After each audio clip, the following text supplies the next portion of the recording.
Perfetto, perfetti, perfettammo. Bah ouais, si tu veux. Oh, le papillonneau.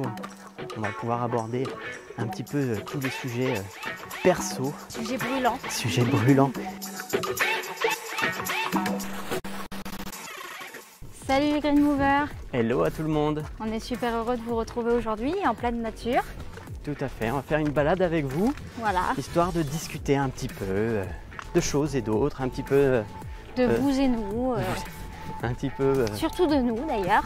Faire le tour d'horizon un petit peu de notre parcours de professionnel et sportif pour que vous nous connaissiez un peu mieux. Voilà, parce qu'on se voit tous les mardis soirs en live sur YouTube et Instagram.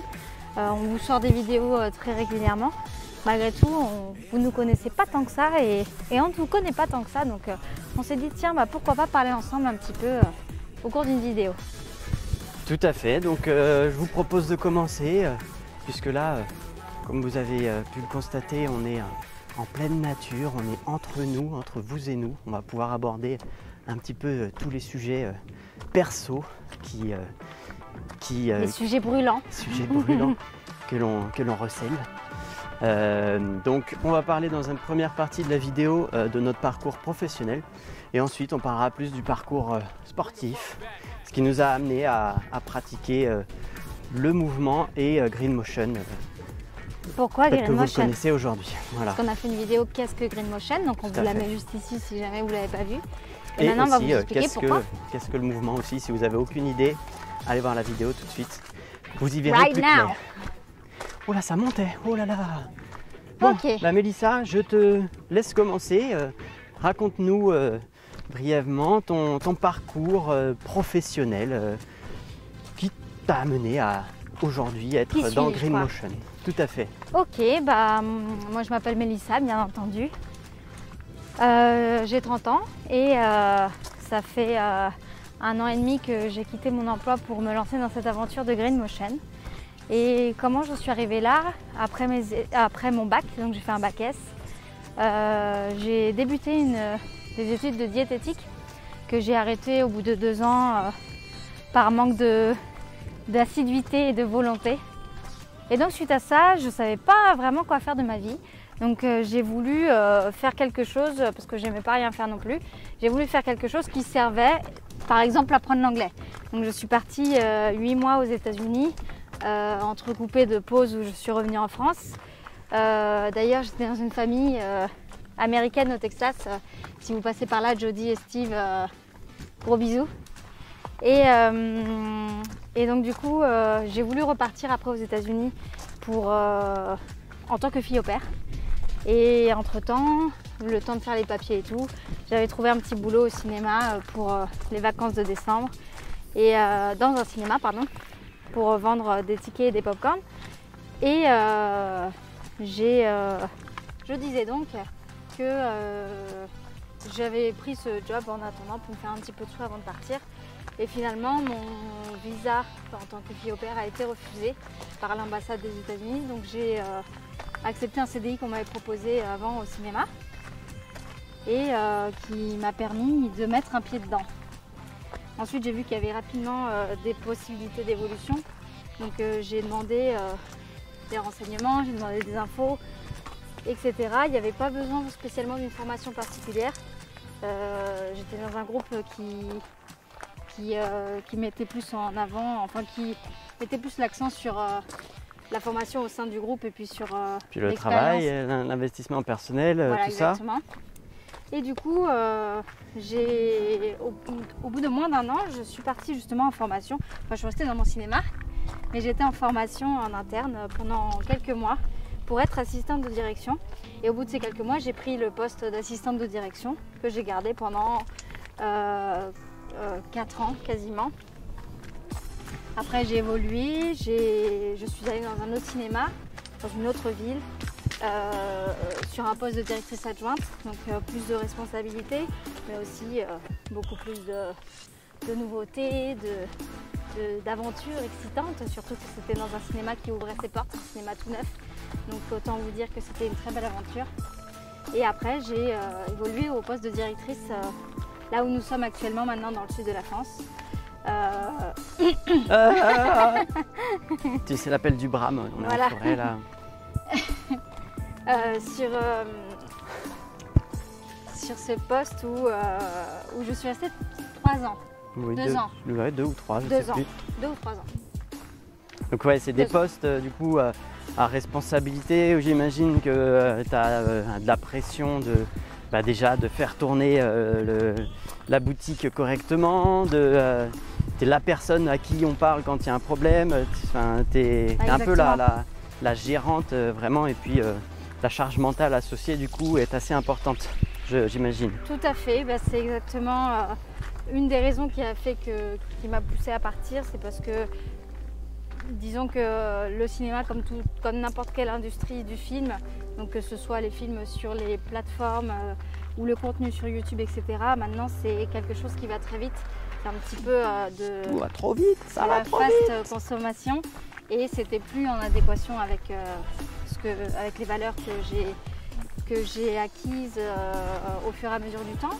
Et puis aussi parce que entre-temps j'ai rencontré Benjamin, ce formidable jeune homme qui est à ma droite et avec qui on a découvert le mouvement naturel.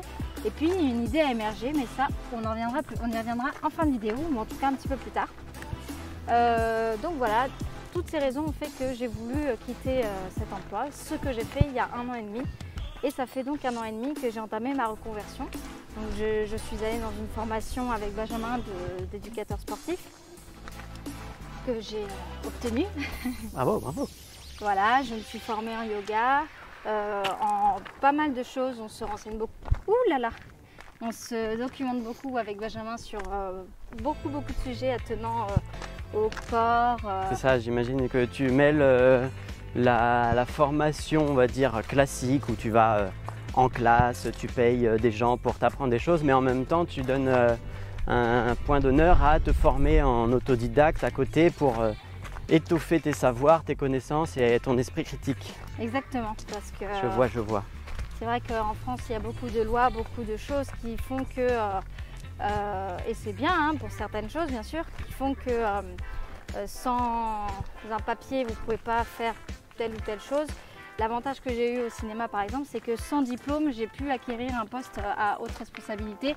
Et ça, moi je prône un petit peu l'expérience du terrain et puis le fait de se former aussi tout seul. Donc c'est-à-dire de se déplacer, d'aller vers des stages, d'aller vers des formations, enfin des stages, d'aller vers des bouquins. Choisir le contenu de sa besace. Déjà, et puis aussi, il y a énormément maintenant avec Internet de contenu sur Internet et de contenu dans les livres. Il y a énormément de bouquins, même des petits livres qui nous en font savoir encore un petit peu plus que ce qu'on apprend dans une formation classique. Voilà. Non pas que je dénigre les formations classiques évidemment. Et puis un rapport du coup à la comment dire, l'humilité de son propre savoir. Du coup, tu as aiguisé ta curiosité, ce qui t'a permis de comprendre que tu ne pourrais jamais tout savoir et que c'est juste ouverte à tout, et les expériences qui se présentent à toi sont qu'une manière de t'enrichir et de t'ouvrir au monde, quoi. Exactement, tout à fait. C'est beau ce que tu dis. Ah, je sais pas, d'où est-ce que j'ai sorti ça là, mais je pense que c'est vous qui m'inspirez. Oups, le micro. Du plus profond de ton cœur, j'imagine. Et cette nature aussi luxuriante que vous pouvez constater, puisque on est vraiment bien lotis. Il fait super beau dans cette sortie printanière avec vous. Et donc toi Benjamin, du coup, raconte-nous un petit peu ton parcours professionnel. Toi, tu as commencé au lycée à peu près, c'est ça? Oui, parce qu'avant je me suis dit que c'était pas très intéressant. Maternelle, j'ai redoublé, j'ai fait 4 ans de maternelle. Alors moi j'ai jamais redoublé et j'ai jamais sauté de classe, voilà. Alors, quelqu'un d'assez banal finalement. Du coup... Tu veux que je tienne? Si tu veux, allez, tiens un peu. Donc là on arrive au pic, au sommet de là où on est à peu près, du coup on va moins monter, on va un peu plus descendre. Alors du coup, moi après le bac, donc déjà j'ai fait un bac S. Et, tout comme moi. Et après le bac, j'étais tiraillé, comme un peu pris entre deux chaises, entre deux feux. Pourquoi prends-tu soudainement l'accent québécois Ça vient de ta sœur? Ah, peut-être bien, ouais. Et du coup, je ne savais pas si je voulais faire un métier artistique, donc dans l'audiovisuel, ingénieur du son, des choses comme ça. ou partir sur des études plus sérieuses, scientifiques. Et donc j'ai écouté la voix de la raison et de mes professeurs qui me disaient fais une classe prépa. Donc je suis allé en classe prépa. Et puis ensuite j'ai fait, donc c'était la catastrophe, c'était très très dur. J'ai toujours été un bon élève, mais là c'était beaucoup trop pour moi en termes de charge de travail. Et surtout je ne savais pas où j'allais avec ça, je n'avais pas d'objectif particulier si ce n'est me challenger. Et j'ai trouvé le challenge, mais ça m'a aussi déprimé. Et alors c'est à ce moment-là que, à la fin des 2 années de prépa, je me suis dit qu'est-ce que je fais de ma peau? J'ai pas de réussite particulière dans ce domaine. On avait à peu près les mêmes questionnements quand même, du coup 2 ans après le bac. Ouais, c'est vrai que qu'est-ce que je fais de ma peau? C'était vraiment quelque chose de commun. Mais je l'ai eu pendant longtemps, qu'est-ce que je fais de ma peau? Oh bah oui, moi aussi. Question. Hein.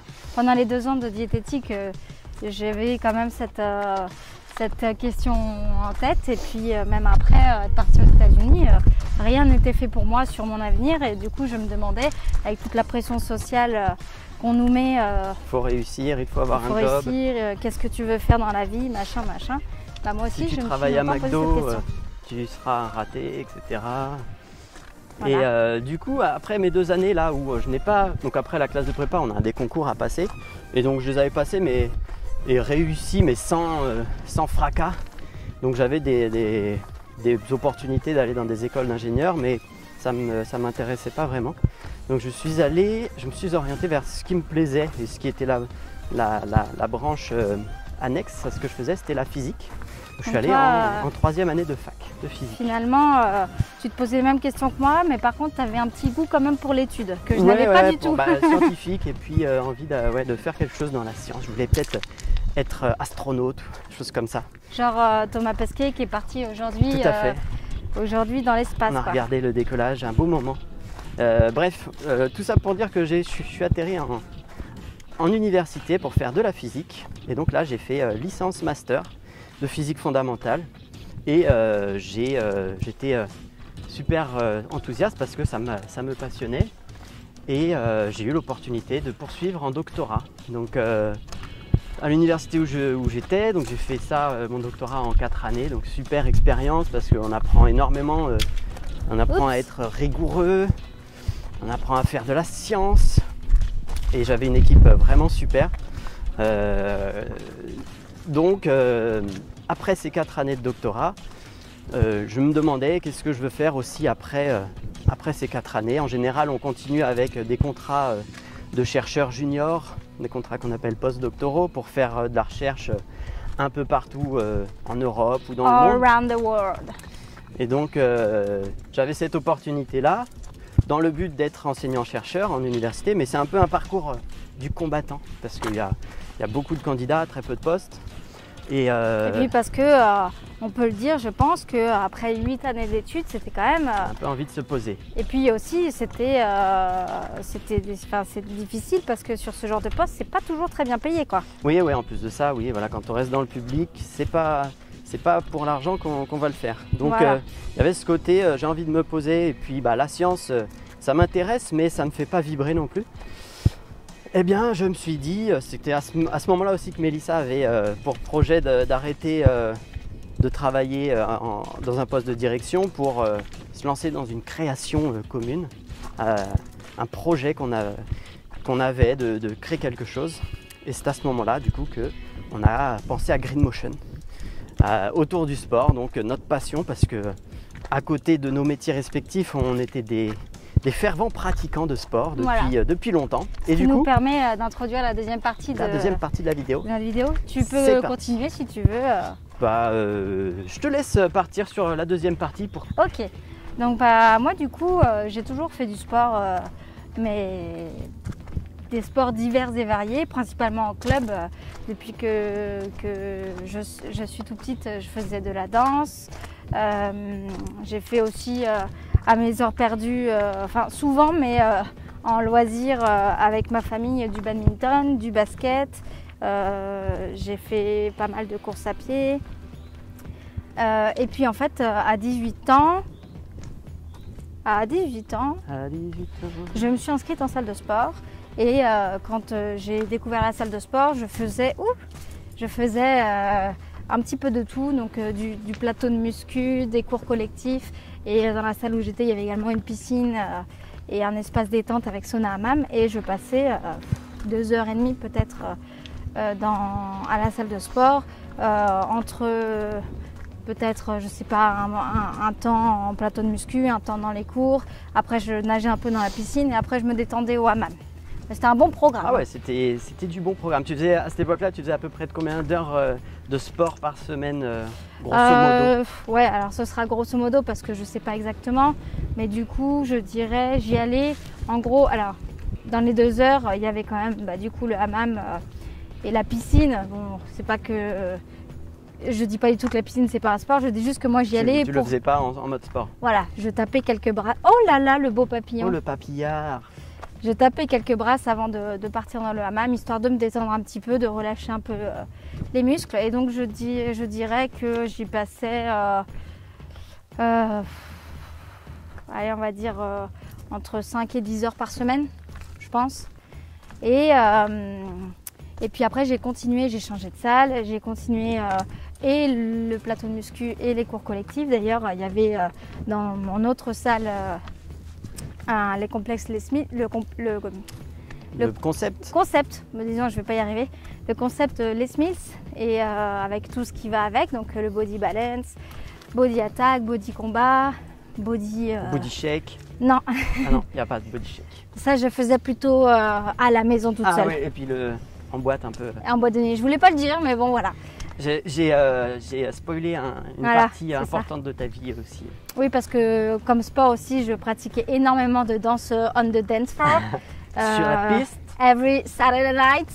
Donc on peut le compter aussi dedans parce que c'était quand même 2-3 heures de danse par soir. Et puis il faut encaisser la charge que ça implique que de se coucher à la dépanneur.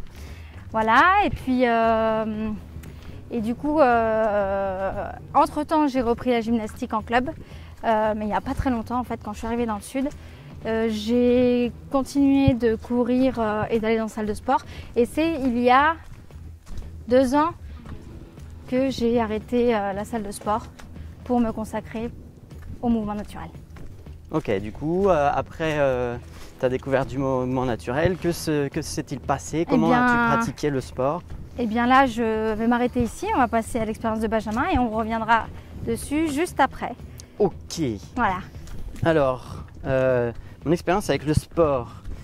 Disons que j'ai toujours fait du sport, mais de manière assez peut-être peu commune, puisque quand j'étais petit, je ne m'étais jamais inscrit dans un club de sport. J'étais assez associable.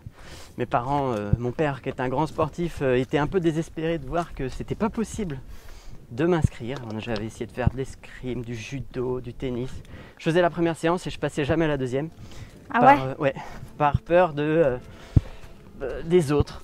Par peur des autres en fait, par timidité. C'est d'ailleurs paradoxal qu'aujourd'hui, maintenant, tu parles à une caméra pour YouTube. Tout le monde change. Voilà. Et du coup, c'était par peur, par timidité, mais aussi par sensation d'oppression et d'enfermement en cours. Parce que j'ai toujours été un petit peu un électron libre dans l'âme et j'avais beaucoup de mal à me soumettre à une autorité, quelle qu'elle soit. Qu'est-ce que je disais?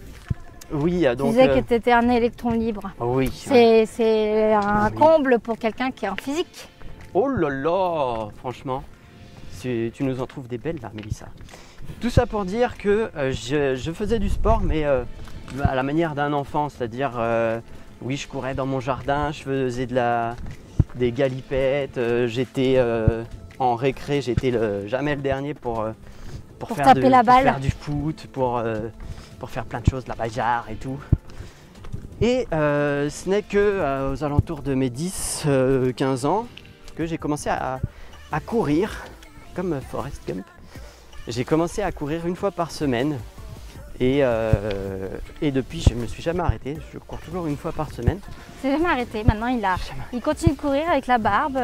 Les gens qui l'acclament comme Forest. Et donc j'ai commencé à courir. Et puis aussi à l'arrivée de la puberté et le besoin de me sentir viril, j'ai commencé la musculation. Et aussi dans la société. Les codes sociaux qui font qu'on peut se sentir mieux lorsque l'on fait du sport en se forgeant une sorte de carapace. C'était mon cas. En tout cas, j'étais à fond dans les pompes, les abdos, les tractions, et donc ça dès 15 ans. Et j'ai fait du poids de corps du coup pendant de mes 15 ans à mes 18 ans. Voilà, toute la période lycée. C'est fou quand même, parce qu'à 15 ans, j'imagine, enfin je sais pas trop, mais j'imagine que c'est assez rare quand même les gamins qui à 15 ans commencent à faire de la muscu. Non, c'est assez commun, je pense. Ouais, parce qu'il y a des complexes. Moi j'étais le gringalet vraiment fil de ferrique qui se sentait un peu effacé. Oui, mais 15 ans, on pense plus à s'amuser qu'à faire des pompes, non? On s'amusait avec les copains parce qu'on faisait du skate beaucoup. D'accord. Et en complément, on voulait ressembler un peu aux mannequins, les super-héros. Abercrombie. Les super-héros Marvel un peu. Bon, on n'a pas les mêmes rêves. On n'a pas les mêmes rêves. Et du coup, c'était ça. Donc j'avais tout de suite des résultats assez intéressants, même si je restais très fin. Et après, de 18 à 20 ans, c'était la prépa. Il a explosé. Non, j'ai quasiment arrêté parce que j'étais en déprime totale. J'étais à la ramasse niveau sport, donc j'ai fait presque un an sans sport. C'était assez horrible. Et la deuxième année de prépa, alors pourquoi tu dis que c'était assez horrible? Parce que ça me manquait beaucoup. D'accord. Ça me manquait beaucoup. Tu avais quand même un attrait pour le sport quand même. Ouais. C'était pas que pour... bien sûr, je l'ai fait à but esthétique quand je faisais de la muscu, mais aussi à but de force et de se sentir bien dans son corps. Et après, je l'ai fait... je l'ai plus fait en prépa et je voulais le refaire pour ce sentiment, cette sensation de liberté dans le mouvement. D'accord. Oh là là! Beau papillon. Ouais. Et c'est à ce moment-là, donc à mes 20 ans, que j'ai repris le sport avec des poids. Là, j'ai commencé à tâter la salle de muscu avec vraiment tout l'attirail, la barre olympique, les grosses haltères, tout ça. Et là, j'ai fait presque 10 ans de muscu quotidienne avec un programme à la base c'était du full body puis ensuite c'était du split, donc tous les jours un groupe musculaire différent. Oui, donc on a coupé parce que là il y a un beau point de vue qui nous a un petit peu arrêtés. On le partage avec vous. Et d'ailleurs on peut pas vous le partager, mais il y a une très belle odeur de teigne, de thym. Donc voilà, on reprend. Où en étions-nous? Ah oui, mon programme de muscu entre mes 20 ans et mes 28 ans. C'était assez intense, où j'essayais de gagner en volume musculaire et en force. Et à côté, rencontre qui a changé ma vie, les arts martiaux. Ah, je croyais que tu allais parler de moi, mais non, apparemment. J'ai eu plusieurs rencontres qui ont changé ma vie. Et donc les arts martiaux, voilà, à 23 ans, 21 ans plutôt, rencontre avec le taekwondo et donc un super prof de taekwondo qui m'a donné goût pour le combat tout en étant en loisir. J'ai jamais fait de compétition, mais j'avais une combativité quand même hors norme. Non, c'est pas ce que je veux dire. Un souhait, on va dire, d'expérimenter, d'aller à la confrontation avec l'autre. Pour expérimenter ça tout simplement. Et du coup, qu'est-ce qui faisait que... Enfin là, du coup, à cette époque-là, quand tu parles des cours que tu prenais avec lui, tu n'avais plus de sentiment d'emprisonnement dans ces cours? Non. J'avais eu toute une scolarité où forcément il y a le rapport prof-élève où je m'étais un peu accommodé à ça et il n'y avait plus vraiment de soucis. Là, c'était aussi beaucoup plus libre parce que c'était avec l'université, c'est moi qui choisissais d'y aller, donc il n'y avait pas cette obligation de faire du sport. Et donc j'avais l'impression d'être plus dans le choix de faire ce sport-là. Et donc génial, j'en ai fait 3 ans et puis je me suis diversifié après dans tous les autres sports de combat, donc la boxe, le Muay Thai et le MMA, où j'ai pratiqué pareil en loisir. Donc MMA, arts martiaux mixtes, on mélange tous les arts martiaux. Et avec les copains, on s'était fait carrément chez moi une salle de MMA avec des sacs, des tapis. On s'entraînait au sol. C'était vraiment génial. D'ailleurs, je les embrasse s'ils nous regardent. Et donc voilà, les arts martiaux, jusqu'à rencontrer un petit peu l'UFC, donc la Ultimate Fighting Championship, avec tous les champions, Georges Saint-Pierre, Conor McGregor, etc. Et donc le coach de Conor McGregor qui se déplaçait, qui utilisait des marches d'animaux pour entraîner le champion du monde. Ça m'a intrigué. Je me suis dit, c'est quoi cette méthode-là de... Ça nous a intrigué parce qu'on se connaissait du coup à Alors, cette époque. Ouais, on se connaissait, ouais, c'était en 2017, un truc comme ça. Ouais. Et donc j'ai gratté, je me suis dit, waouh, c'est génial. Je veux tester, je veux faire des marches d'animaux, je veux faire des jeux avec des bâtons. Et je veux avoir une meilleure possession de mon corps, me sentir plus libre encore au-delà des salles de muscu en fait.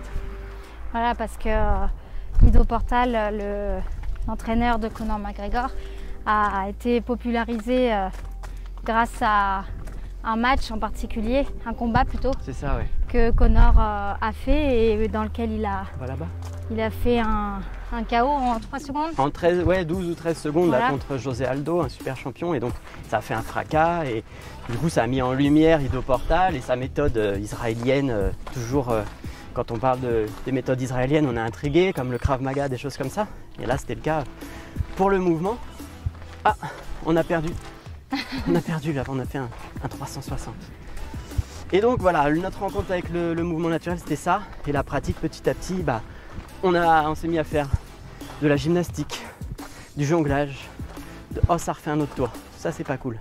1, 2, 3. Soleil! On vous retrouve. On a eu le stab qui est parti en sucette, en vrille. Où on en était avec... le Ido Portal, mouvement naturel, voilà, on a élargi tout de suite nos pratiques à plein d'autres sports. Voilà. La gymnastique, le triathlon aussi. J'ai fait un voyage vers le triathlon et en fait, moi à la base j'avais en tête en quittant le cinéma de me lancer dans l'ouverture d'un complexe, étant donné que c'était ce que je savais faire au cinéma et que je voulais que ce soit quelque chose qui corresponde plus à ce que je voulais. Donc au début, beaucoup d'idées se sont mélangées. C'était principalement de la bouffe, je crois. C'était un complexe, c'était soit food truck, soit un resto. Alors c'était pas food truck, mais c'était salade bar ou resto healthy et végétarien. Donc c'était plutôt dans cette idée-là. Et puis je sais pas, je ne me rappelle plus ni comment ni pourquoi, mais on a imaginé un tout autre complexe mêlant sport, nutrition avec un salade bar. Et puis un espace bien-être, un espace détente, etc. Donc ça, on ne vous en dit pas trop. Vous en saurez plus quand le moment sera venu. Tout à fait. Et donc voilà. Dans ce but-là, on s'est formés tous les deux. Et on continue, parce qu'on a toujours à apprendre. Et voilà, nous voilà aujourd'hui à vous parler du projet Green Motion que vous avez commencé peut-être à découvrir sur notre chaîne YouTube. Mais c'est aussi Green Motion, du coup, des cours en extérieur où on va solliciter toutes les capacités physiques de l'être humain pour découvrir, redécouvrir, s'approprier le corps. Et surtout aimer ce qu'on fait, parce qu'à l'époque, je ne sais pas si quand tu t'es mis au sport, tu le faisais pour des raisons esthétiques, mais est-ce que tu aimais ce que tu faisais? C'est toujours compliqué parce qu'il y a plusieurs paramètres qui jouent. Tu aimes à cause des résultats. Tu aimes à cause des résultats, mais il y a aussi tu aimes parce que pendant la pratique, tu as des hormones du plaisir qui viennent s'ajouter. Donc c'est entremêlé, on ne peut pas dire que c'est simplement ci ou simplement ça, mais c'est vrai que les résultats, souvent, c'est une bonne carotte. Et du coup, Benjamin, est-ce que tu peux nous dire un petit peu quels sont tes hobbies, n'importe quoi. Les hobbies. Les hobbies. En dehors du sport. Du coup, c'est la troisième partie bonus, c'est ça, avant de vous quitter. Alors, en fait, c'est un petit peu tout ce qui est en lien avec ce qui est de l'apprentissage personnel. Donc ça va être apprendre à jouer d'un instrument de musique par soi-même. Donc j'avais appris à jouer de la guitare, de la batterie et puis du piano. Et puis après, c'est tous les jeux de construction où on apprend, on bidouille. Donc j'ai très été solitaire à faire des choses tout seul dans ma chambre pendant des années. Vous voyez François Pignon avec ses allumettes? Et ben voilà, il est là. J'ai déjà fait des allumettes, des Tour Eiffel en allumettes, trop belle. Donc toi, tes activités, c'est ça, musique. C'était apprendre. Voilà, apprendre, musique, skate, plein de choses comme ça. Puis récemment, la lecture. Voilà, j'ai toujours détesté lire à l'école parce qu'on me l'imposait. Je suis désolé. Si vous me regardez les profs de français, j'ai jamais lu aucun des livres que vous avez proposés. Je regardais tous les résumés sur internet et j'avais des bonnes notes au contrôle de résumés. Donc bref, fermons la parenthèse, ce qui m'a pas empêché de prendre goût à la lecture lorsque l'envie venait de moi-même, mais bien plus tard, donc à partir de 23, 24 ans, en fonction des rencontres que j'ai fait. Et ça m'a enrichi et ça a continué de m'enrichir grandement. Donc voilà pour ce qui est de mes hobbies. Et Mélissa, dis-nous un petit peu les tiens, quels sont-ils? Eh bien, moi, c'est principalement tout ce qui est, j'aime beaucoup tout ce qui est manuel. Donc faire des choses. Alors j'ai pas une très grande âme d'artiste, donc ce que je fais n'est pas toujours beau. En tout cas, je prends plaisir à broder, à coudre depuis récemment d'ailleurs. Je prends plaisir à faire maintenant du DIY, donc du fait soi-même, avec soit les produits ménagers fait maison, les produits cosmétiques fait maison, les meubles, on en a fait quelques-uns ensemble avec Benjamin. J'aime beaucoup tout ça. Et puis sinon la lecture aussi, alors ça a été par phase. En ce moment je suis plutôt dans une phase où je lis beaucoup. Et dans ma vie, j'ai toujours un peu lu. Moi, contrairement à toi, je lisais mes bouquins de français parce que j'étais pas ce qu'on appelle quelqu'un de doué naturellement. Donc j'avais plutôt intérêt à lire mes livres si je voulais réussir mes leçons. Donc ouais, j'ai toujours lu. Et puis il y a des phases où je suis restée 1 an, 2 ans, 3 ans sans lire. Parce que un jour j'ai fermé un bouquin parce que je l'avais fini, puis je me suis jamais remis au suivant. Voilà, sinon j'adore la nature, donc me balader, tout ça, j'aime beaucoup. J'ai pas mal voyagé aussi parce que j'y ai pris goût en partant déjà aux États-Unis. Et puis voilà, c'est déjà pas mal, ça occupe beaucoup de nos journées. Et danser, ça c'est vraiment quelque chose qui me plaît beaucoup. Et c'est pour ça qu'aujourd'hui encore, je danse dans une troupe. Et oui, voilà, alors on danse. Et bien voilà les amis, vous avez eu... Vous savez tout de nous. Vous avez eu un bon overview, un bon aperçu de nos parcours et de qui on est, en tout cas de manière globale. On a kiffé, nous en tout cas, on a beaucoup apprécié ce moment passé en votre compagnie en nature. Et on espère surtout qu'en commentaire, vous pourriez peut-être, pourquoi pas, nous dire un petit peu qui vous êtes et ce qui vous fait kiffer, vous, de faire pendant votre temps libre. Surtout que là, en ce moment, la plupart d'entre nous, en avons beaucoup du temps libre. Et puis, n'hésitez pas également à liker la vidéo si elle vous a plu, à vous abonner et à cocher la cloche. Cocher la cloche. À cocher la cloche pour être tenu informé des nouvelles vidéos. Tout à fait. On vous dit à très vite pour un prochain vlog, pourquoi pas. Un mardi prochain peut-être pour les lives, un nouveau live YouTube. Et puis n'hésitez pas à aller jeter un œil à la chaîne si vous ne connaissez pas du tout. Voilà. Et ben on vous dit à très vite. Ciao les Green Movers. Prenez soin de vous.